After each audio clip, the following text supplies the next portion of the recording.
Well, praise God for that music. Praise God for this church. I feel Barbara everywhere. What an honor to be with my colleagues here tonight, with all of you. And Barbara's proud of you, Jack. Thank you, everyone. It feels like coming home for me to be in a room like this tonight. Particularly important because of the vectors of consciousness that meet and that interface and join in a place like this. There's a book called Into the Magic Shop by a neurosurgeon at Stanford University.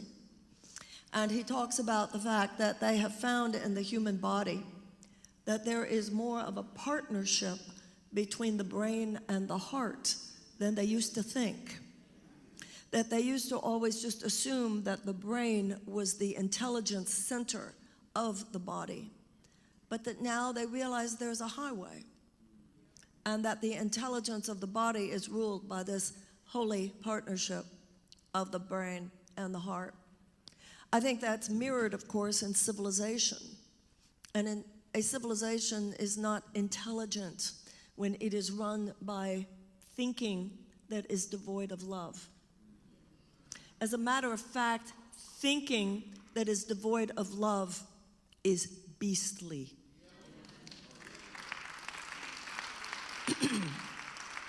Here in a place like this, the vectors that come together have to do with the consciousness of the holy, but also a room full of people, many of whom I realize are absolutely aware, are not fools, and know what's going down in this country, economically and socially and politically. And this country will not repair itself unless and until we reclaim for ourselves a marriage of brain and heart, a marriage of thinking and holy love, which will enable us to tear down any walls that need to be torn down. Because in that space, miracles occur naturally. In that space, an otherworldly power delivers us above and beyond any manifestations, no matter how materially strong, that were reflections or are reflections of the mind without the heart. When we answer the mind without heart, with mind with heart, that which has no heart lies down and stays down and shall so be it forevermore. Here in Atlanta, of all places, a city which has given birth to one of the greatest movements of nonviolent activism ever, not only in this country, but on this planet. When people who faced injustice, people who faced systemic injustice, injustice that was baked into the cake, when people came together, yes, as one, and stood in love, knowing, however, that sometimes love says no. Love sometimes says no.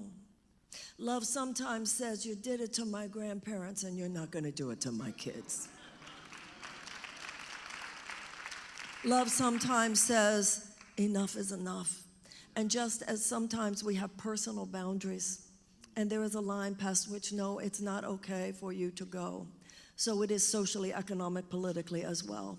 There are times when we, in order to be in honor of our ancestors, in order for us to be deeply devoted to our own grandchildren, must say, that is a line beyond which you cannot go.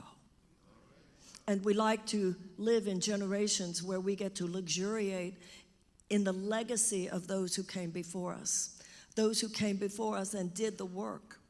You know, I was thinking as the years went by, usually when someone dies, every year it gets easier. Every year it's like, okay, you're more peaceful, you're more accepting, and life goes on. But I always felt with Robert Kennedy Sr., Bobby Kennedy, and Martin Luther King, I always felt that every year that went by, it didn't get better, it got worse. And the reason it got worse is because everything we feared would happen when they died has actually happened. But I also realized not too many years ago that had they lived, they would be old men now. Even if they had lived, it would be time for us to say, you rest now. You rest now. We will take it from here. And it is time for us to take it from here. You know, I have always loved the story of America. It is one of the great historical trajectories. It is a great and glorious tale of both great goodness, great light, and great evil, actually. At the beginning, at the founding of this country, there was a document, and that document was radical. It was radical in 1776, and it is radical today. It is our Declaration of Independence. And in that declaration, it is said that we consider it self-evident. These truths are self-evident that all men are created equal. All men are created equal, given by God inalienable rights of life and of liberty and the pursuit of happiness. And that governments are formed to secure those rights. And that if government is not doing its job, then it is the right of the people to alter it or abolish it. Now, when we were children, we learned that in Europe, previous to that, there was the divine right of kings. Kings were given the power by God. And this document said, no, God gave power to everyone. Now, the 56 men who signed that document were very brave to do so, because if the British had won the war, they would have been executed as traitors against him. But of those 56 who signed that document, 41 of them were slave owners. That is what's baked into the cake. America is both and. We have always been both and. That is the struggle that is built into our national DNA. On one hand, based on ideas more enlightened than any that have ever infused the founding of a nation, and at the same time, imbued with forces that have been with us from the beginning, who, for their own ideological and/or financial purposes, had no intention whatsoever of seeing those ideals actualized, and have proven in the most atrocious ways that they will go to any lengths to make sure they will not.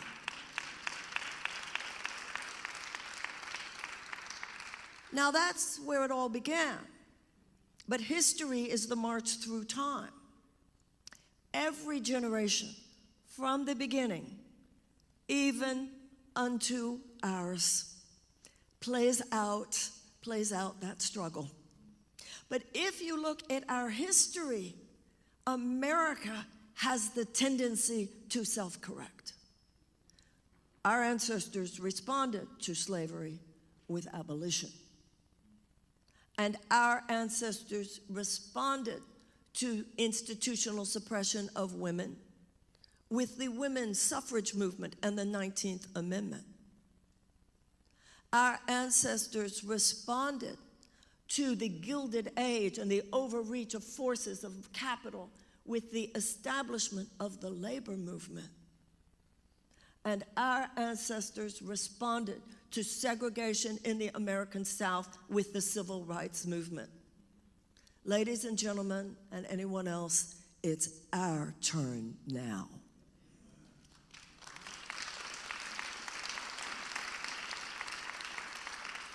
For in every generation, the story is enacted again. The story is reenacted. And yet in our generation, as in past generations, we cannot do it without God. Among white abolitionists, the abolitionist movement emerged from the early evangelical churches in New Hampshire. And many of the women who were leaders in the women's suffrage movement were religious Quakers. And let us not forget, Dr. King was a Baptist preacher. He said that the desegregation of the American South was the political externalization of the goal of the civil rights movement, but the ultimate goal is the establishment of the beloved community. He said that in order for us to achieve the beloved community, we must have external changes in our circumstances and internal changes in our souls. And so in civilization and in human consciousness among those who so wish to see our country and our world repaired, we must find within ourselves that partnership between brain and heart. We must realize that statement by Einstein that we all know, that we will not solve the problems of the world from the same level of thinking we were at when we created them. The 21st century is a victim of 20th century thinking. We will not solve the problems of the 21st century with 20th century thinking. That's why Gen Z isn't even having it. They're not even 20th century people. And they do not understand, and they are right to say they do not understand why they should live their lives at the effect of bad economic ideas left over from the 20th century. And those bad economic ideas are bad because they are unjust, because they take a profit motive for huge corporations that have no soul, that put their own short-term stockholder value, their own profit maximization before life, before safety, before health, before well-being of people, of our children, of our planet. People dying without health care, people putting GoFundMe pages on the internet for life-saving operations, people rationing their insulin, which does not happen in any other advanced democracy for no other reason than capitalism gone awry. You know, Adam Smith said free market capitalism could not exist outside an ethical context.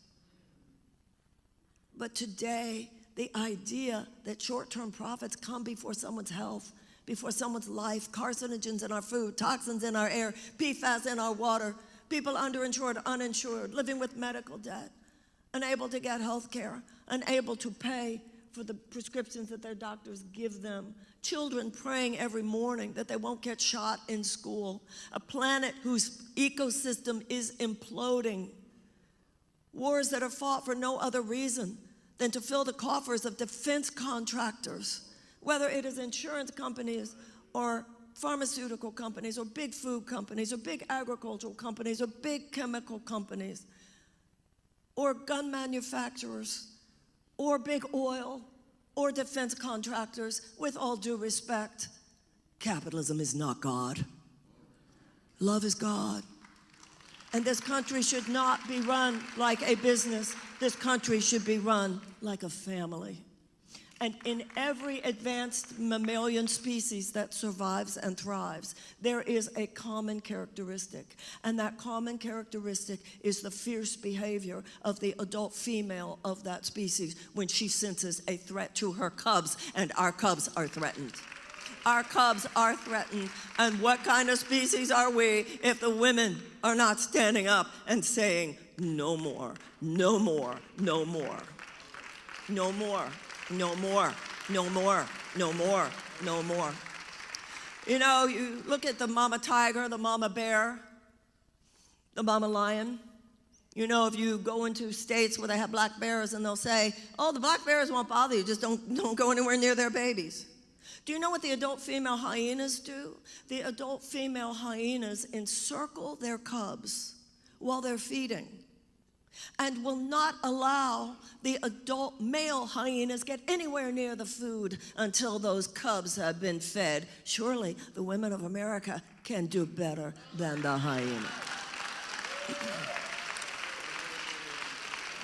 You know, our elite, sophisticated, serious governments, you know, those serious people, were bragging a lot over the last 2 years because they cut child poverty in half.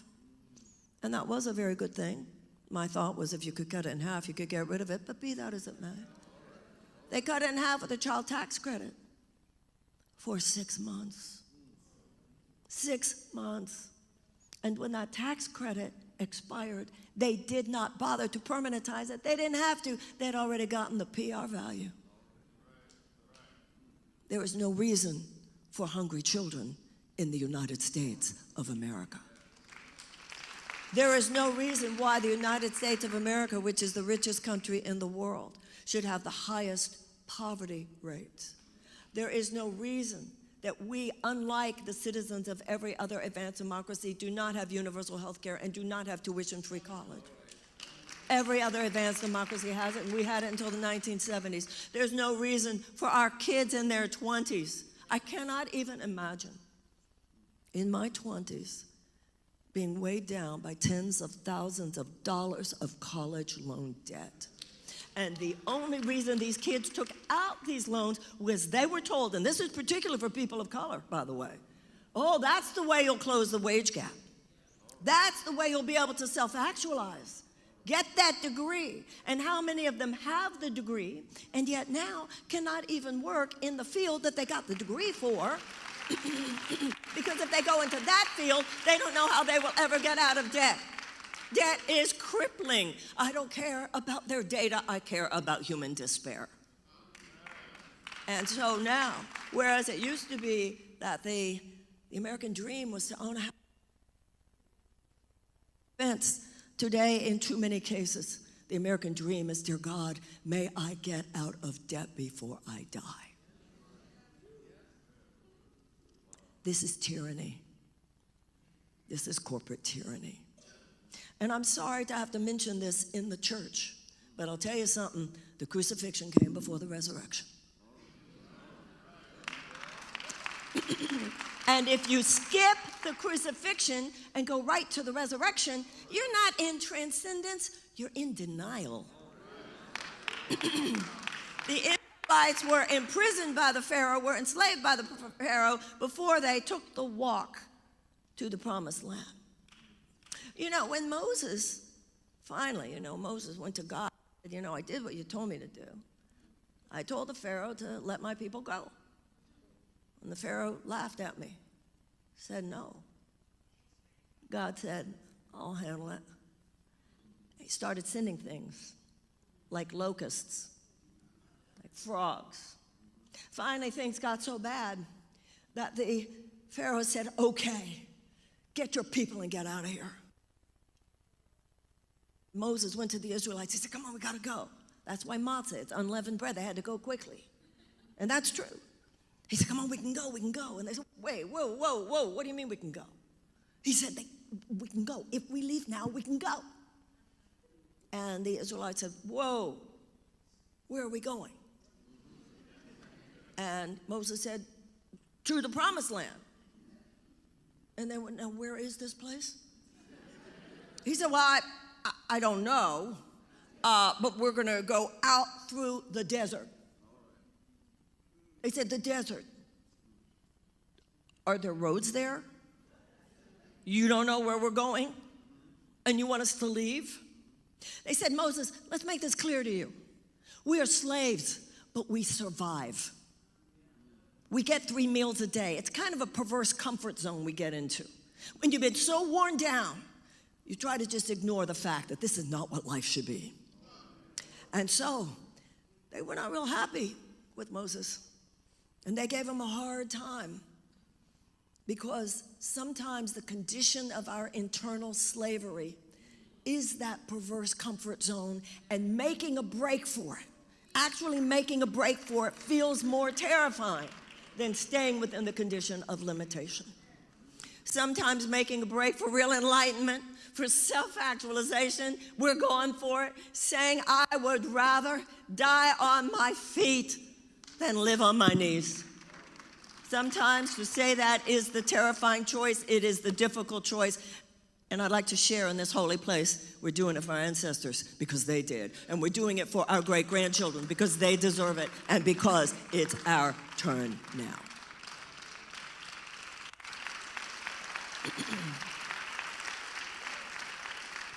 You know, it's a complicated moment. It's a complicated moment because the institution of slavery, as difficult as it was, there was a simplicity to it. People are enslaved, and the answer to that is to end the institution. The suppression of women, there was a simplicity to it, as difficult as it was, pass the 19th Amendment, and then women will have the right to vote. Segregation, as difficult as it was, desegregation, there was a simplicity to it, pass the Voting Rights Act, pass the Civil Rights Act. The problem today is not one institutional reality. It's an economic paradigm. It's a way of looking at the world. Who are you compared to short-term profits for some huge corporate entity? What's your child's health? What's your child's asthma? What's your child's drinking water?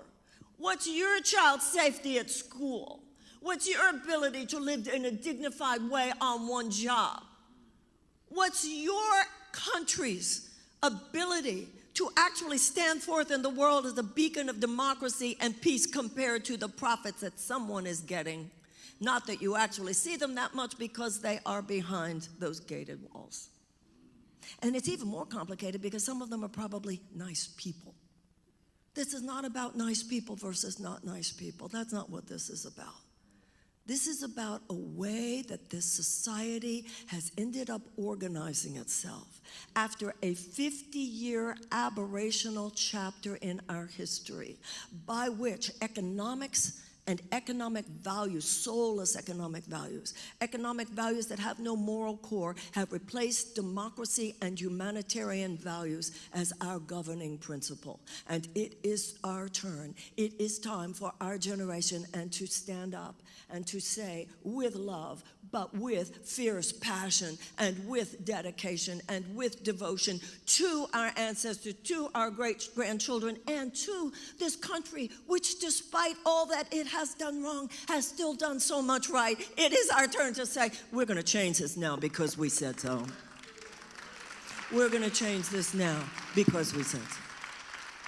And we are going to realize that the people actually have the power.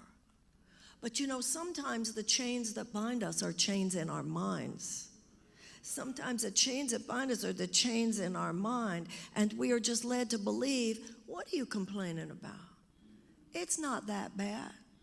And especially if you've made it, because you know, the system needs to pick out the best and the brightest from every group in order to perpetuate itself. Ooh, you made it. What are you complaining about? Well, I'm making it, but it's not about whether I make it. It's about whether everyone has a chance to, because we are one. American dream isn't that you could make it. The American dream isn't that you could make it. The American dream isn't that you could make it. The American dream is that we all have a shot at it. We live in a country where millions of children are locked out before they're 10 years old. We have millions of American children who go to schools where they don't even have the resources. They don't even have the resources to teach that child to read by the time they're 8 years old.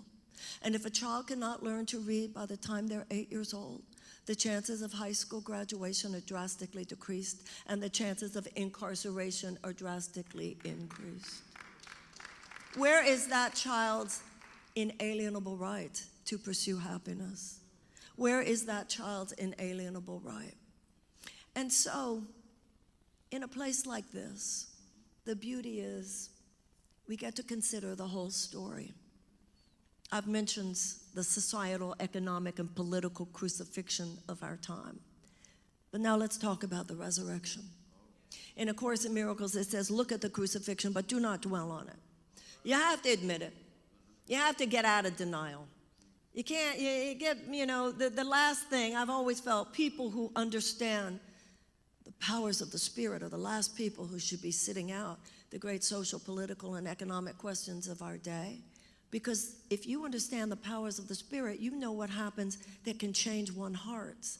And if you know what can change one's heart, you're the one who has a clue what could change the world. All the country is a group of people. You know, the single largest organism, living organism, is the aspen grove. Because even though it's all those aspens above the earth, underneath they're one root system. We are one root system. We are one spiritual root system. And so you want to look at the crucifixion, acknowledge it, but don't spend all your focus there or you go down. And too many people now are going down. They're going down into cynicism. They're going down into anger. They're going down into frustration. They're going down into hopelessness. They're going down into depression. They're going down into chronic anxiety. How can you live every day, day after day, year after year, paycheck to paycheck, unable to absorb a $400 unexpected expenditure, worried what will happen if your kids get sick? Worried what will happen if you get sick. How can people not get depressed? And then they call that a mental health crisis? The root of the mental health crisis is the economic injustice that is so redolent in our society. And now what's the resurrection? We can say, I'm out of here, and I'm going to take everybody with me. And we are going to hold hands and remember that we are one, and we're going to read the Declaration of Independence. And we're going to read that part where it says all men are created equal. And we're going to read that part where it says God gave inalienable rights of life and liberty and the pursuit of happiness to everyone. And we're going to read that part where it says government's job is to secure those rights, not thwart those rights, not cut our young people off at the knees, to support those rights. And we're going to read the part where it says if government's not doing its job, it's the right of the people to alter it or to abolish it. It's not enough that those words just be printed on parchment or inscribed on marble walls somewhere. They need to be embraced by us. You know, in the Jewish religion, it says every generation must rediscover God for itself. And every generation of Americans must rediscover what this thing is about. And every generation must discover and realize for ourselves that we are the keepers of a sacred story. Sometimes people tell me they're just traumatized by the whole thing. And I think it's important that we remember when you hear anybody say, oh, I'm traumatized by the whole thing, we might remind one another, you think the people who walked across the bridge at Selma were not traumatized? Those who faced dogs, those who faced hoses, who didn't know when the bullets were coming? You think the women who were imprisoned for marching for nothing other than that they could have the right to vote? And the conditions in the prison were so terrible that they went on a strike, a hunger strike. And the response of the prison officials was to send men into their cells and force feed them, put these metal contraptions that they were forced onto their necks to force feed them. Don't you think there was a little anxiety and trauma in there? Toughen up, buttercups, we have a country to save.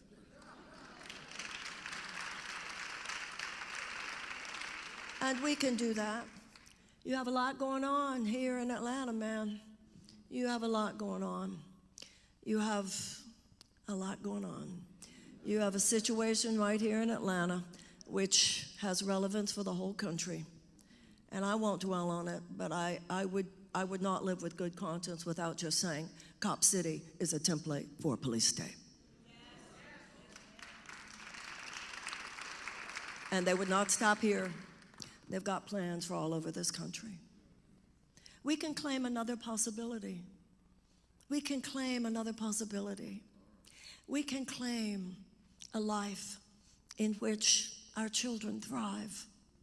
We can claim a life in which neither parents nor children have to wake up in the morning and pray that that child won't get shot at school today. We can claim the possibility of water that is completely clean and safe. We can claim the possibility of food that is completely safe and healthy and that everyone has an opportunity for it. We can claim the possibility of an economy that is fair to everyone. We can claim the possibility of a world without war over the next 100 years. Now, some people say, oh, Marianne, you're so naive to think that within 100 years we could bring down this love stuff and create a planet in which there is no war. And I say to that, you're naive if you think the species will even survive for another 100 years if we don't at least try. When we were children, we were taught about how evolution works. And evolution meant that when a species got to the point where its behavior was no longer well adapted for its survival, that something would happen. There would be a mutation. There would be an evolutionary turn. Some member of the species would display a different kind of behavior. And so the choice was either enough of the members of the species would go that direction, or the species would go extinct. And what's happening now is that our species is demonstrating behavior that is maladaptive for our survival. We fight too much. We think we're separate when in fact spiritually we are one. We have forgotten that we're here to love one another. We've forgotten that our work on this earth is to repair the world, not just get what I want, but to create for all of us a world that works. We have forgotten, and we have been trained to forget. And we've been trained to limit our political imaginations. We've been trained to limit our imaginations. And we come to places like this, and we learn from people like Barbara King. And we learn from people like Jack, and we learn from Sylvia, and we learn from my colleagues here. Hey, I can use these principles of infinite possibility, and I can transform my life. And how many of us can say, I have seen that this stuff works. That's why we're here. But at a certain point, you don't say, wow, I've seen how this stuff works. I can be happy now. You say, wow, I've seen how this stuff works. We could do it for the world. We could do it for the world. And so we have to remember, not only as an individual, but as a people, we're here to love and to be loved. And nothing else matters. And we will stand for our children, and we will stand for each other, and we will come out of our silos. We must come out of our silos. Whether you're black or you're white or you're Jewish or you're Christian or you're Muslim or you're gay or you're straight or you're transgender, at a certain point, it's not just that word, but the word that comes after it that really matters right now. We are Americans. Out of the many, we are one. And as much as our individual identities do matter, so does our common identity. And for us to claim that right now, because we're bigger than our bodies, we're bigger than our mortal circumstances, and we need to bring that to bear. In this moment of both peril and possibility, in this moment where there's a great rumbling underneath the surface and everyone can feel it, and this moment of shifting political, social dynamics, in this moment that we can all feel isn't quite sustainable, it's going to go one way or the other. It's going to either move in the direction of greater democracy and justice and mercy and love, or it could absolutely move in the direction of neo-authoritarianism, dystopia, and even fascism. None of us can live neutral lives. Not anymore. Not anymore. They used to say when I was growing up, if you're not part of the solution, you're part of the problem. This is the moment to stand up, and this is the moment to rise up. Now, what you are supposed to individually do, I don't know.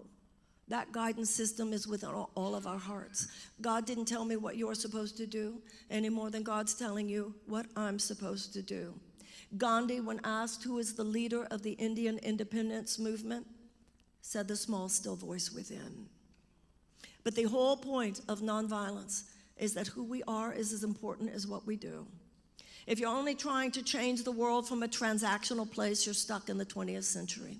If you're only trying to change the world on the level of the symptom, you're stuck in the 20th century. If you're only trying to change the world on the horizontal axis, then you're always going to be dumbing down your message in order that other people will like you. But if you come from the vertical, because it's not just across, it's up and down. It's not just that which is headed down, but that which is headed up. It's the intersection of those two in both the Star of David and the cross, that we are living on the horizontal, but we are living within in the vertical. It says in the Course in Miracles about Jesus himself, he lived on the earth but thought the thoughts of heaven. That is where we are changing. We are changing so that in the morning we ground ourselves. In the morning, you pray. In the morning, you meditate. In the morning, you ask, who have I not forgiven? Who have I not loved generously? Where have I not been the person I should be? Where can I atone for my mistakes? Where can I forgive others for theirs? At that point, you ground yourself in spirit in the morning, and the afternoon, kick ass and save your country.